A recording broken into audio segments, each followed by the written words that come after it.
at the control of the Hamid Karzai airport in Kabul, and with the Taliban in control of Kabul's airport after the United States completed its withdrawal, the focus now shifts from a very chaotic Western evacuation operation of the past 2 weeks to the group's plans for the transport hub.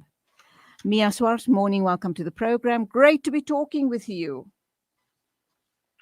Good morning. Can you hear me loudly and clearly? Yes, I can hear you. Okay, Mia, we do know that airports are a national key point in any country. And with what has just happened over the past 2 weeks in Afghanistan, particularly in Kabul, how do you believe this is a huge issue as far as the Taliban are concerned? How do you believe that this is now going to play out? They're going to obviously take control of the airport. What do you think is going to happen next? Or how should it be happening? Well, of course, all evacuation flights have ended, and they will make sure that, there is indeed a stop to all evacuation. They agreed that there would be, an allowance for commercial flights to depart. And they, of course, would want to be in control of that process of negotiating the commercial flights and, who is and isn't allowed to still leave Afghanistan. And since they now, regard themselves as a legitimate rulers, they would want to take charge of this important process. Okay, so we also understand they have indicated quite clearly, that is the Taliban, that they don't want any foreign occupiers, any foreign presence, etc., in the country. But I'm wondering if they're not going to be needing the expertise from outside of their own country. I spoke to a journalist yesterday who is based in Afghanistan, and the one thing he stressed is that sadly, with people having left Afghanistan, they're sitting with a huge brain drain. So will they have the necessary expertise to run the airport? I think they probably do have that expertise within the military there. And they would probably also use, people within Afghanistan who were active before, maybe for the previous government, and just, offer them money. But yeah, I actually don't think that in general the brain drain is their primary concern. I think that to them it was just important to see the US leave finally, to see that happen, and to now, establish themselves as the new rulers. And it seems that, they have other priorities now, which is whether Afghanistan is going to be recognized as a state at all in the eyes of the international community. I mean, pretty soon, I think they will face a severe financial crisis because of the stopping of aid. We do know that there's huge poverty in the country, and they were largely dependent on foreign aid. Going forward, let's assume they do accept or they do ask for foreign trade. What is the trade-off likely to be? So you expect Western countries or other countries to assist you during this time. What are you going to give them in return? Well, of course, the biggest knock would be the fact that the United States have stopped their incredibly generous funding to Afghanistan, which is an annual amount larger than the US is paying to any other country. But the US is not going to continue paying this to the Taliban now. So they would have to compensate for that in some way. And it seems like they're looking to Russia and China, especially China, to make up for this. Maybe Turkey to an extent. Qatar might step in. But the Taliban has certainly not been sufficiently concerned about this because they have refused to make certain concessions to the West. So I think that they've got something up their sleeve, and that would be, agreement with China. Well, Mia, undoubtedly, they are so exhausted by the 20-year occupation by America that they're more than happy to see the backs of the Americans. And it is time that you need to allow this country to start. Getting onto their feet and start self-managing and start nation building, etc. But of course, even though America had come in with all of their trillions of dollars, they didn't go out empty handed either. They were there supposedly to protect Western countries from supposed Western terror.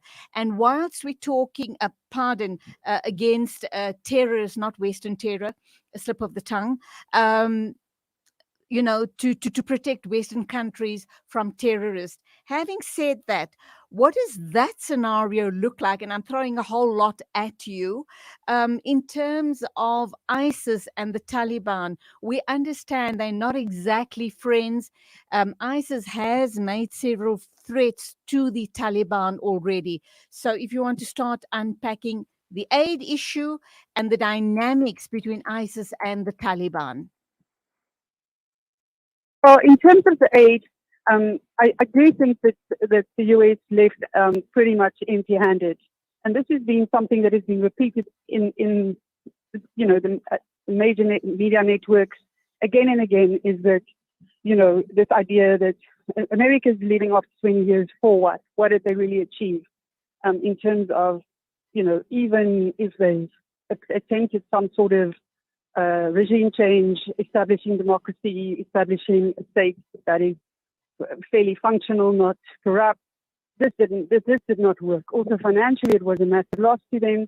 They lost thousands of soldiers. Of course, the human toll on the Afghan side was much larger. But certainly, I do think this is a massive loss and a loss of face too for the US. I think that in terms of the aid, the Taliban would have to now, establish itself as a government to be trusted, because they are making, there's all this rhetoric that, changes in the air, that they are not going to repeat some of the repressive behavior we've seen before. As many of the human rights activists have spoken to in the last 10 days or so said, they have not given anyone any indication that they can be trusted.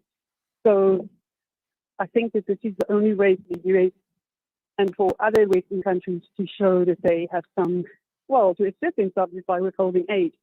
But I do think that countries such as Russia and China are going to be agnostic about human rights reforms and women's rights, and that they would give money regardless.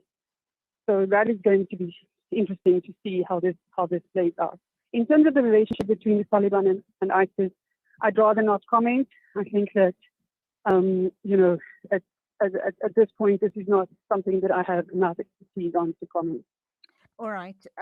Let's leave that for another time. Other than the fact that clearly the US didn't anticipate enough about the possible threats that could occur once. I mean, interestingly, Donald Trump, as much as he's reviled, and I personally also have a respect for him, but he's the one who repeatedly said that, the moment that there's a complete fallout, these groups will step in immediately. And I think Biden was maybe slightly naive about this. And I think that the way in which the US pulled out, can definitely be criticized. So yes, self-government is very important, but I think it could have been done differently and maybe more gradually. And one wonders how the Americans could have been so quiet, not quiet, how they were not savvy enough to have realize that this might happen or this will happen once they start pulling out. I mean, they seem to have world-class, or they do have world-class intelligence. And for them not to have picked this up does make one wonder what exactly went wrong there, that they weren't able to pick this up and to try and mitigate this from happening. But be that as it may, we also understand that Taliban do seem to be in talks currently with Qatar and Turkey about the airport, the facility's future. Hopefully, things will be smooth sailing there. That's right. The Taliban has offices here in Qatar, and there's been various rounds of talks. And yes, I'm sure that this is something that there will be a solution will be found in the next days. Do we know it all? I know there's still a couple of hundred Americans that are still in Afghanistan, whether they decided to remain on or whether they just couldn't make it to the airport because of the crowds at the airport over the past 2 weeks. And also lots of Afghans want to leave the country, people who worked with the Americans in whatever capacity and worked for NATO, etc. Do you think that would become a possibility once the airport is reopened? Well, there will definitely be more informal evacuation of Americans. The Republican Party has been very critical of Biden for not already having evacuated every single American. Very, very few Americans actually want to stay on. But I expect there will be ways of getting Americans out through the commercial flights. And then in terms of the Afghans who work with Americans who have not been evacuated yet, I think that is definitely a disgrace, and that is definitely squarely on the shoulders of the US for not anticipating this more. But then it's not just the US who were taken by surprise by the rapid overtake of the Taliban with just how quickly this happened. It's basically the entire world was surprised by that. But yes, definitely a big oversight to not have catered for these people who are now extremely vulnerable. Okay, two more questions before we wrap up. Michael Kugelman, a South Asia specialist at the Wilson Center think tank in Washington, has said that a foreign security presence would be necessary if airlines, I presume this is commercial airlines, were to return to Kabul, and that a deal could yet be struck. I'm wondering if that happens, there surely will be a trade-off that the Taliban would need to enter into. Yes, well, the Taliban has also agreed, very clearly to, allowing people to leave, well, certainly up to the 31st, but now they've extended this by allowing commercial airlines. So again, I think this goes to the trustworthiness of the Taliban, and it will be interesting to see whether they make good on this. Qatar's foreign minister has urged the Taliban to accept foreign help. I guess they still in discussions amongst themselves to decide whether they should go ahead or not. But I guess as the whole world is waiting and watching, this would be a step in the right direction for them, would it not? Sorry, your question is about Qatar assisting Afghanistan? No. Urging Afghanistan to accept foreign trade, because at this point in time, they need that trade to get themselves back on their feet. Yes, sorry, the line wasn't clear. Yes, I think that Qatar is pretty influential in terms of the Afghanistan issue, and I think that the Taliban is highly likely to agree. It's just not entirely clear what shape that foreign trade will take. And, to me, the question of foreign trade is related to the question of humanitarian aid, because the Taliban would also have to allow, for example, France and the UK to establish a safe zone to allow humanitarian aid into Afghanistan over the coming winter months. People are not getting their salaries. There might soon be a food shortage.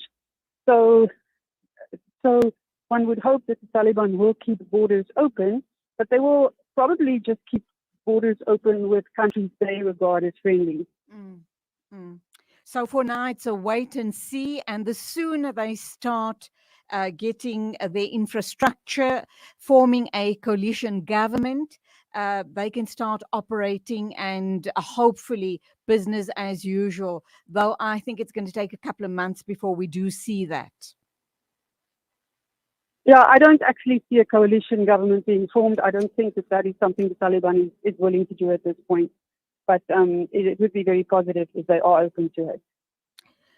Mia Swart, a producer at Jazeera Centre for Public Liberties and Human Rights. Professor, thank you indeed for your thoughts on the opening up of Kabul airport and Afghanistan and the country moving forward. Thank you. Have a great day. Thank you very much. 9:33 exactly. This is News and Views right here on Salam Media. Still to come on the show, we will be talking with Ward 61 Councillor Mohammed Isub about the water restrictions in and around Gauteng. Stay with us.